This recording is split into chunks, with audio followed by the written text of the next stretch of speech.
네, 오늘 저희가 함께 살펴볼 자료는 바로 당신께서 보내주신 주택건설 기준 등에 관한 규정입니다.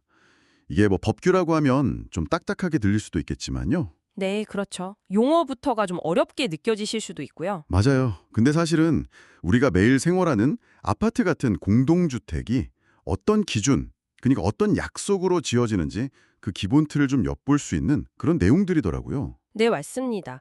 이 규정이 주택법에 따라서 세부 기준을 정하는 거라 아주 중요한 법령이죠. 오늘은 특히 이 규정 제2조에 나오는 그 용어 정의들, 이걸 좀 중심으로 살펴보려고 합니다. 정의 부분? 네. 뭐 주택단지 시설이나 도로 같은 것들이 법적으로 어떻게 딱 정해져 있는지 그 핵심만 좀 뽑아서요. 당신의 이해를 돕는 게 저희 목표입니다. 좋습니다.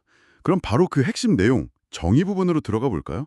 특히 우리가 일상에서 자주 보는 그런 시설들 정의가 눈에 띄었어요. 어떤 부분이 가장 인상적이셨나요? 바로 주민공동시설 정의였는데요. 뭐 경로당, 어린이 놀이터 이런 건 익숙하잖아요. 네네, 그쵸. 기본 시설들이죠. 그런데 어린이집, 주민운동시설, 작은 도서관, 심지어는 뭐 공용취사장, 공용세탁실, 그리고 다함께 돌봄센터나 공동육아나눔터 같은 요즘 정말 필요한 그런 돌봄시설까지 구체적으로 딱 명시가 되어 있더라고요. 아, 맞아요. 그 목록이 생각보다 꽤 길죠. 네. 이게 그냥 뭐 편의시설 나열이 아니라 공동주택 거주자들의 생활 지원을 위해서 정말 다양한 시설들이 법으로 정의되어 있다는 게 좀 놀라웠어요. 그렇죠. 그 목록이 바로 공동주택 단지 안에 설치될 수 있는 뭐랄까 커뮤니티 시설의 범위를 보여주는 건데요. 단순히 편의를 넘어서서 이제 육아, 교육, 또 여가, 복지까지 고려하고 있다는 점이 중요합니다. 그런 깊은 뜻이 네, 법적으로 이런 시설들을 주민 공동시설로 딱 인정을 해주니까 건설 계획 단계부터 이런 공간들을 반영할 수 있는 근거, 어떤 최소한의 기준이 마련되는 거죠. 그렇군요. 그런데 거기서 주민운동시설 정의를 보면요. 신고체육시설업에 해당하는 시설도 포함될 수 있다고 되어 있던데요. 네, 맞아요. 그 부분. 그럼 이게 그 상업적인 피트니스 센터 같은 것도 단지 안에 들어올 수 있다는 뜻인가요? 그게 원래 취지랑 좀 다른 거 아닌가 싶기도 하고요. 그게 날카로운 지적이신데요. 네, 법적으로만 보면 가능성은 열려 있는 셈입니다.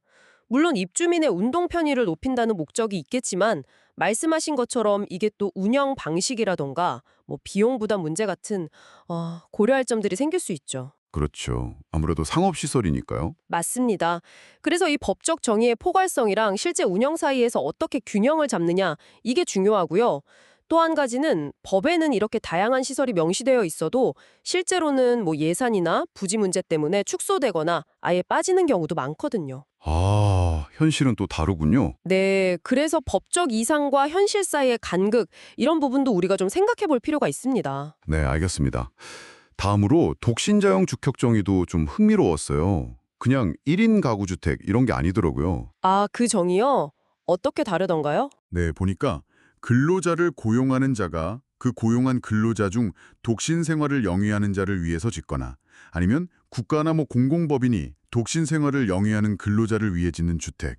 이렇게 딱 특정 대상이 명시되어 있네요. 네, 맞아요. 심지어 근무 여건상 가족과 임시로 떨어져 사는 경우까지 포함하고요. 네, 정확히 보셨습니다.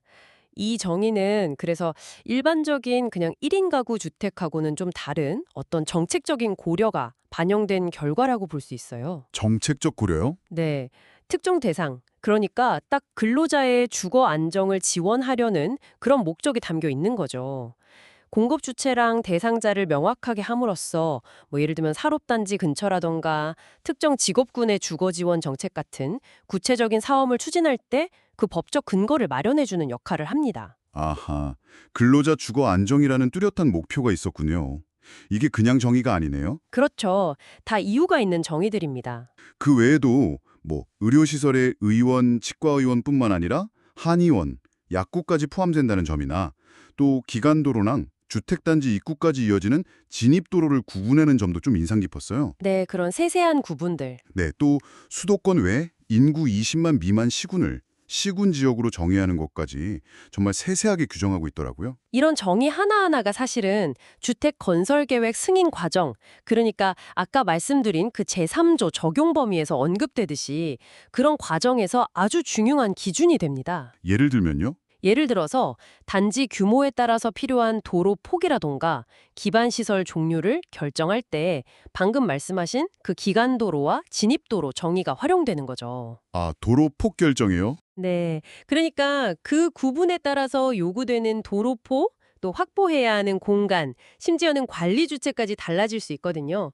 결국 당신이 매일 이용하는 그 단지 진출입의 편리성이나 안전성, 그리고 주변 교통 흐름에 직접적인 영향을 미치는 아주 실제적인 기준이 되는 셈입니다. 와, 그냥 이름만 다른 게 아니었군요. 정말 중요한 구분이었네요. 그렇죠. 마찬가지로 의료시설 범위 정의 같은 건 단지 내 상가 계획 같은 데 반영될 수 있고요. 다 연결되어 있는 겁니다. 그렇군요.